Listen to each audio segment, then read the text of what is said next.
I think I've told the story before, but I'll tell it again.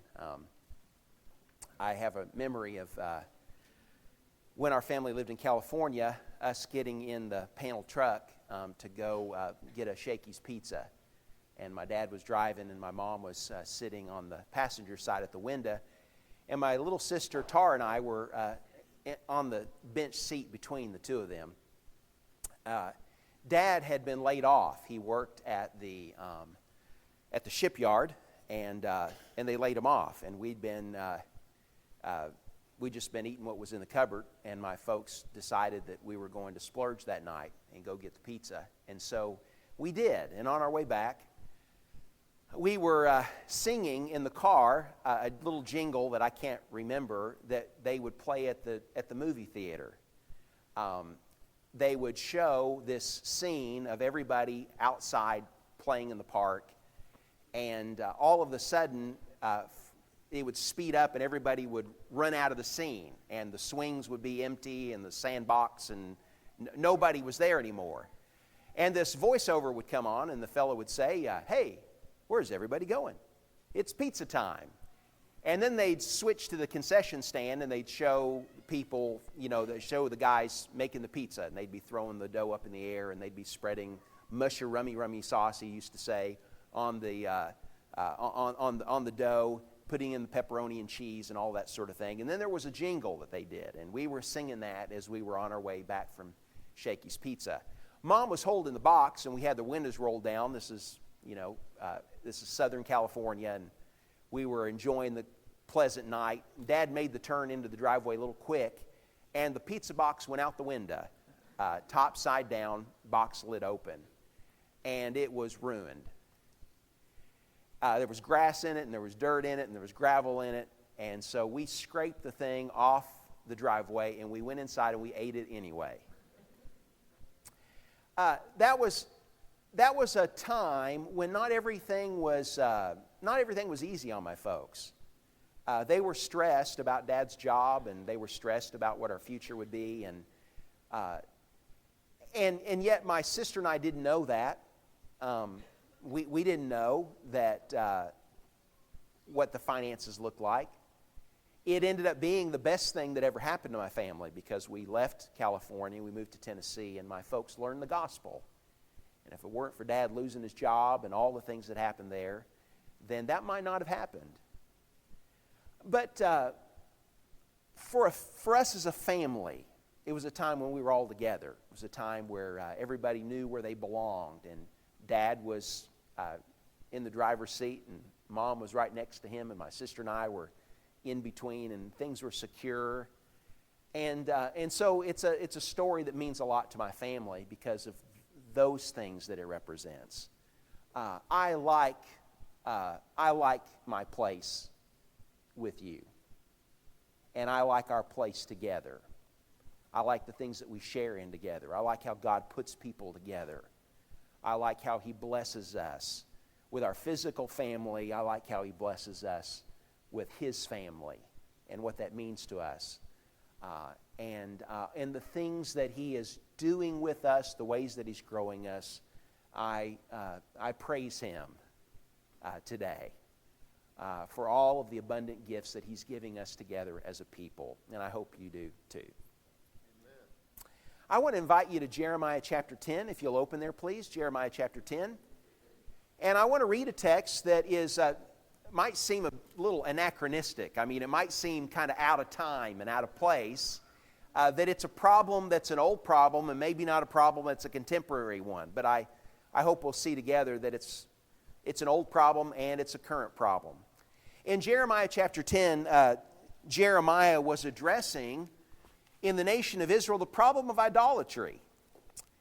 And so he uses sarcasm in this text in order to address the absurdity of what the people were doing. And so he says in Jeremiah 10, beginning in verse 1, "Hear the word which the Lord speaks to you, O house of Israel. Thus says the Lord, do not learn the way of the nations. Do not be terrified by the signs of the heavens, although the nations are terrified by them. For the customs of the people are delusion, because it is wood cut from the forest. the work of the hands of a craftsman with a cutting tool. They decorate it with silver and with gold. They fasten it with nails and with hammers so that it will not totter. Like a scarecrow in a cucumber field are they. They cannot speak. They must be carried because they cannot walk. Do not fear them, for they can do no harm, nor can they do any good. There is none like thee, O Lord. Thou art great, and great is the name. Great is thy name and might. Who would not fear thee, O King of the nations? Indeed, it is thy due. For among all the wise men of all the nations and in all their kingdoms, there is none like you. But they are altogether stupid and foolish. In their discipline of delusion, their idol is wood. Beaten silver is brought from Tarshish, and gold from Uphaz, the work of a craftsman and of the hands of a goldsmith. Violet and purple are their clothing. They are all the work of skilled men, but the Lord is the true God. He is the living God and the everlasting King. At his wrath the earth quakes, and the nations cannot endure his indignation. Do you see how Jeremiah uses sarcasm there to point out the folly of idolatry? That they go down to the forest, you take your chainsaw, you take your axe, and you go into the woods and you cut down a tree.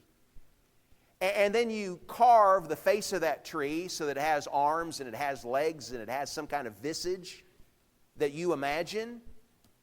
And how can that be the thing that created you? I mean, how can that be something that is superior to you? How can you bow down and worship, as he says, a piece of wood?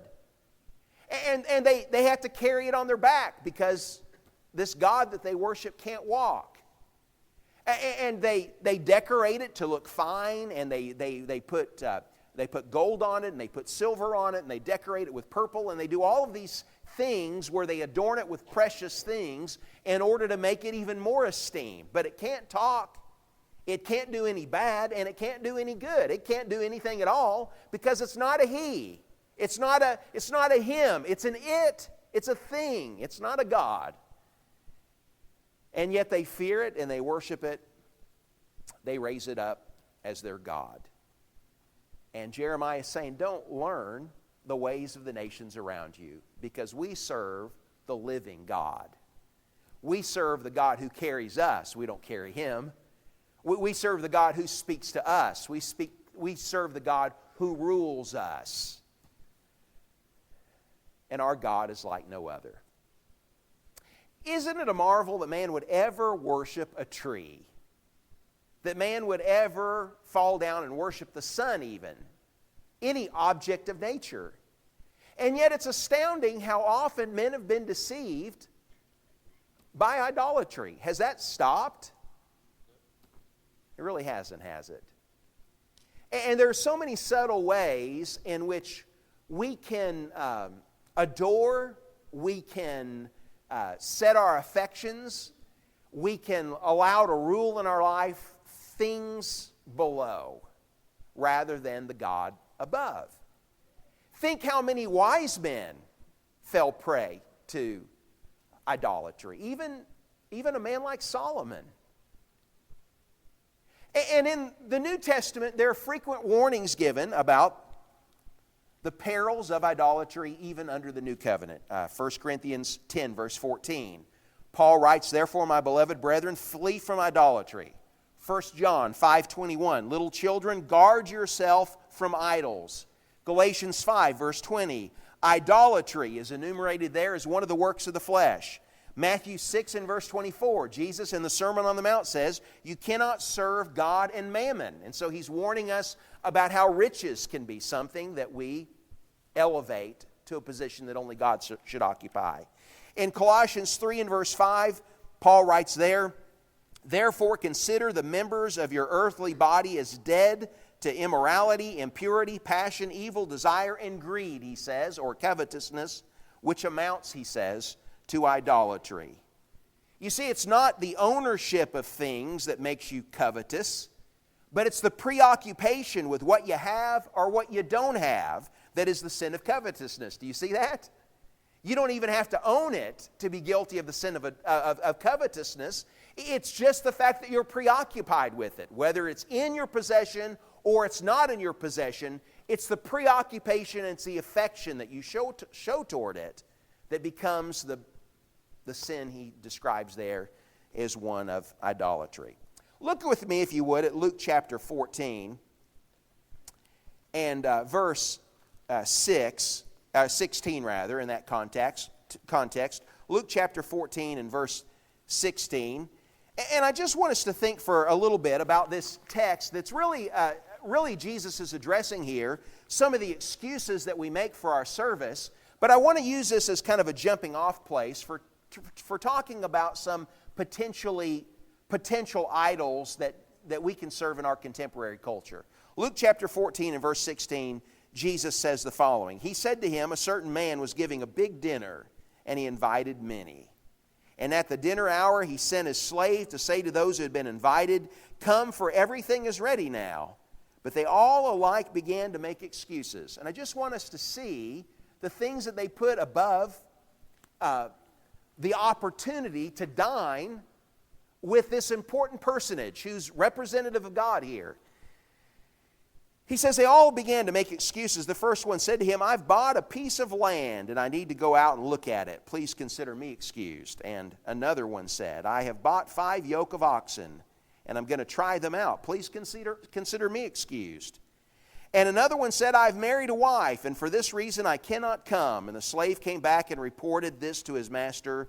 And then the head of the household became angry and said to his slave, go out at once into the streets and lanes of the city and bring in here the poor and crippled and blind and lame. And the slave said, Master, what you commanded has been done and still there's room. And the master said to the slave, go out into the highways and along the hedges and compel them to come in that my house may be filled. For I tell you, none of those who were invited shall taste of my dinner.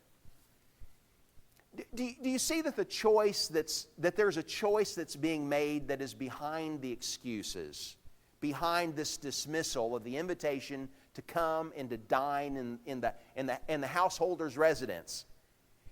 There's a choice of something that's more important in their lives, something or someone that they value more than this relationship. There's something that's more significant to them that they show a preference for. Something or somebody for which they have a greater affection or greater reverence than they do for God Himself. And I want to talk a little bit about really 3 things that are potential idols that we can erect in our life that demonstrate the kind of subtlety that idolatry can have in holding an affection or a place in our heart that only God Himself should have. The first idol that I want to suggest to you that is an idol of our age is the God called more stuff. More stuff. Is he not prevalent in our society? The God called more stuff is the God of bigger barns. He is the God of faster cars. He's the God of the new gadgets. He is the God of having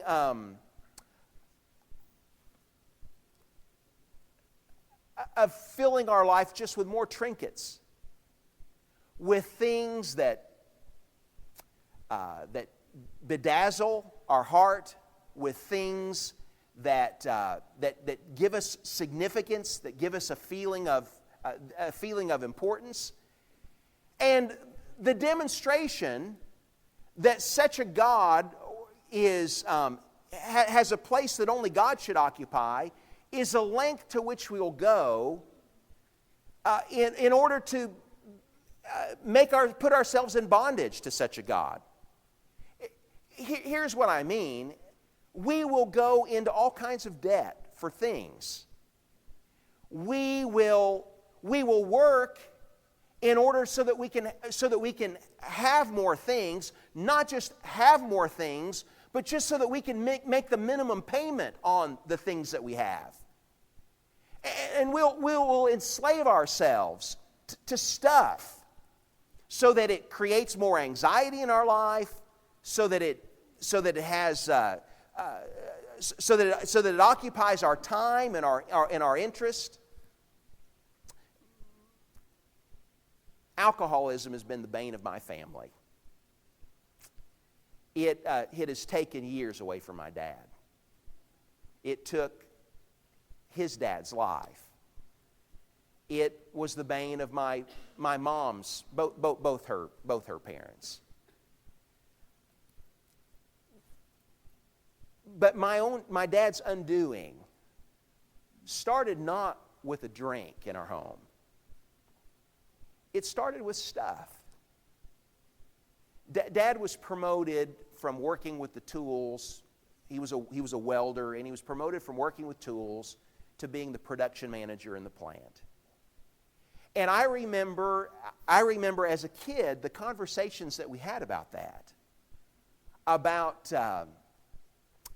having a better house, about having a nicer car. We had this orange Pinto station wagon. And the doors wouldn't shut. And so we wrapped the seat belts around the door and locked them in so that you could keep the passenger door side shut. We had another car, this station wagon that we were driving down the road one time, and the axle broke in the back and the wheel rolled by the car. We had so many cars that we joked about as we were growing up that were so sad. And I remember in my junior high school years looking at these pamphlets that Mom and Dad brought home. They had been out car shopping, just thinking about the car that we might get. And I remember looking at the convertible Toyota Celica that had surround sound and had leather seats and had this pretty blue paint job on the outside, and just lusting over the fact that would be our car, and that when I was 16, I would get to drive it. And I can't tell you the heartache that came to our family because of stuff. We never got a new house. We never bought a new car. Dad took a job that he wasn't equipped for. And when he took the job, wasn't humble enough to see what it was doing to him because he wasn't prepared for the kind of pressures that it would create for him. But we had this idea in mind that our life could be different, our life could be better if we had things. And that if he could pay for our college, we would be happier, my sister and I. And he didn't pay for our college. That never happened. We thought that if we could, instead of having a piece of plywood and cinder blocks as a kitchen table, that if Mom could have a nice kitchen table, that it would be better. We didn't entertain any more people when we had a kitchen table than what we did when we had the piece of plywood and the cinder blocks. And there were a lot more conversations about the plywood and cinder blocks than there were about the table. And yet Satan can so deceive us with thinking that somehow things can make our life happier, can make our life better. That somehow wealth will make it all so. I've bought a piece of land, the man says, and I need to go out and look at it.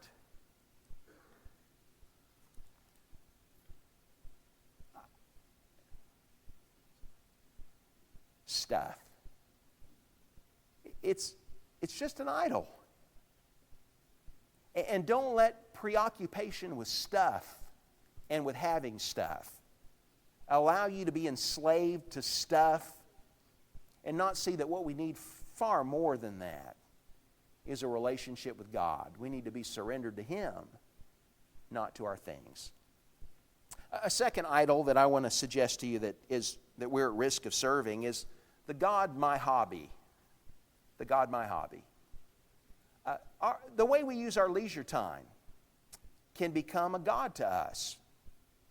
He is the God of leisure, the God of simple pleasures gone to seed.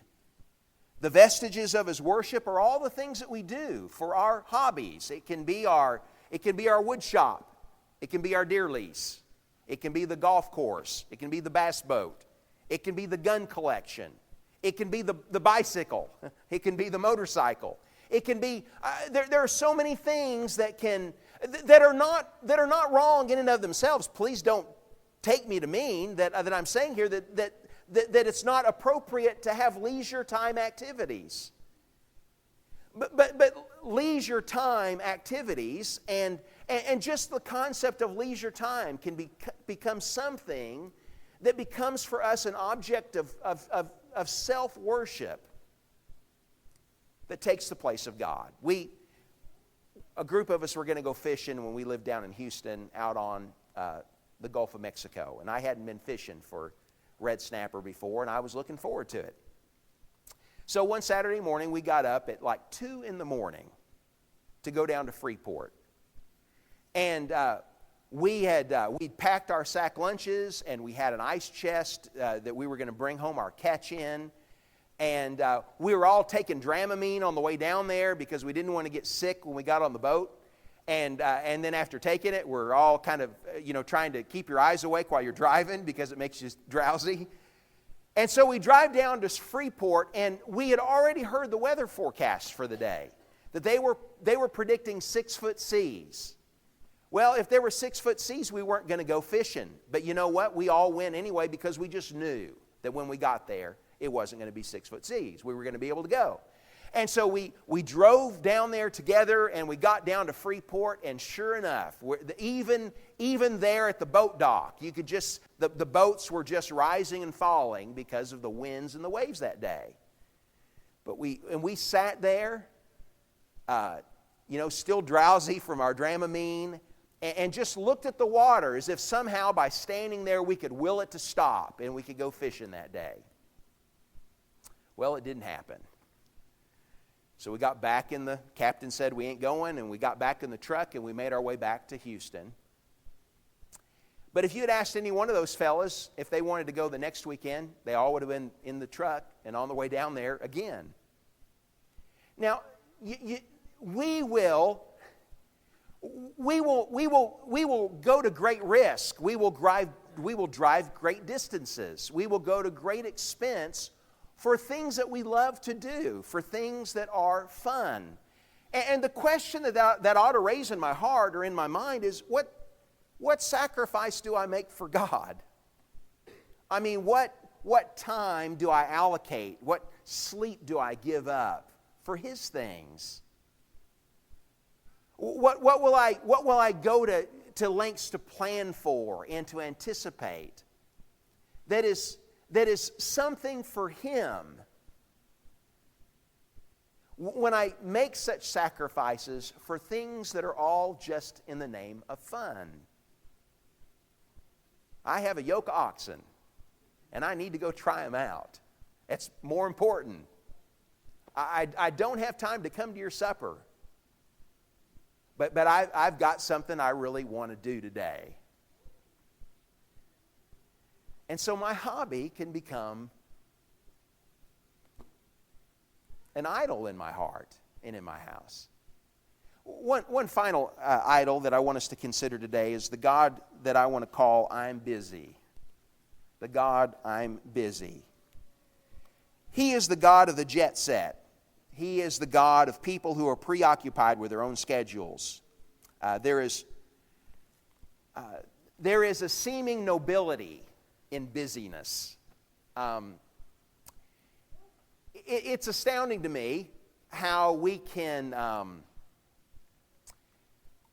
talk about things that we all agree are priority, and but if you're too busy for your kids, or you're too busy for your family, or you're too busy for service, or if you're too busy for worship, then somehow that becomes a sign of importance, doesn't it, in our culture? I mean, being too busy for important things is in our society, in our culture, a sign that you are somebody if you're too busy for things. If you don't have, if you talk about, and you can even talk about it in a, in a wishful way that it was different, But if you talk about that you're too busy for stuff, then that's a sign that you must be somebody really important. And it's a shame that there's such status attached to being too busy for important things that it legitimizes the fact that we're just too busy. I have a hard time putting boundaries around my schedule. I have a hard time doing that. I've discovered I'm having a hard time with working for the company and with preaching, because I have a hard time knowing where I need to shut down which. Because I think about the more things that I could get done in the day if I go ahead and let the workday creep into the evening. And so instead of shutting the computer down and shutting down the work schedule and coming home and just being with Jennifer and making times or making plans for other kinds of things, I think of all the things on my list that I didn't get done. And it's hard to leave them undone and to say, you know what, they'll just wait for tomorrow. They don't have to get done today. And when they're there tomorrow, it's okay.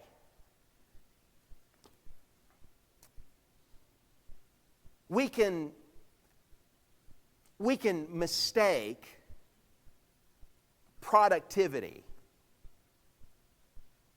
for service. We can get a lot of things done, but not necessarily do something that helps others. Or we can have a life that is busy doing things, even doing service kinds of things. And yet those service kinds of things mean that I'm not taking time for prayer. I'm not taking time for devotion. I'm not taking time for building my relationship with God. And if I'm so busy, even with things that are good things, with things that are right things, but don't have time for building my relationship with God, with growing in His Word, with growing in my relationship to Him in prayer, with thanking Him for the good that He's doing in my life, or thinking that it's all on me to get it done, rather than praying to Him and asking Him for the things that I can't get to. All of that's damaging to my heart. And so I have to guard myself against the sin, against the God of being too busy, that I don't do like Mary did, and recognize what the good part is, and make sure that I make time and make priority for that. Idolatry is so subtle. It's so easy in our choices to slip into a life of erecting things that ought not to have a position of importance or a position of priority that rivals our affection and that rivals our service to God. And these are three that I think are threats that are part of our culture: the God of more stuff, the God of my hobby, the God of leisure time, and the God of I'm busy. And so we have to guard our hearts against these cultural idols that can come in and can occupy a place of importance in our homes and in our hearts that only God Himself should occupy. So let's be wary of how subtle idolatry can be, and of the kind of constant and chronic threat that he is, not just in the times of the Israelites, but in our times as well. If you're in need of the Lord this hour, and if there's some way that we can be of service to you with that, if there's some change that you need to make in your life that we can pray about, or if you need to subject your life in submission to Jesus Christ as your Lord and are ready to be baptized and are ready to show your faith in Him by giving your life in service to Him as your King, then won't you come as together we stand and sing.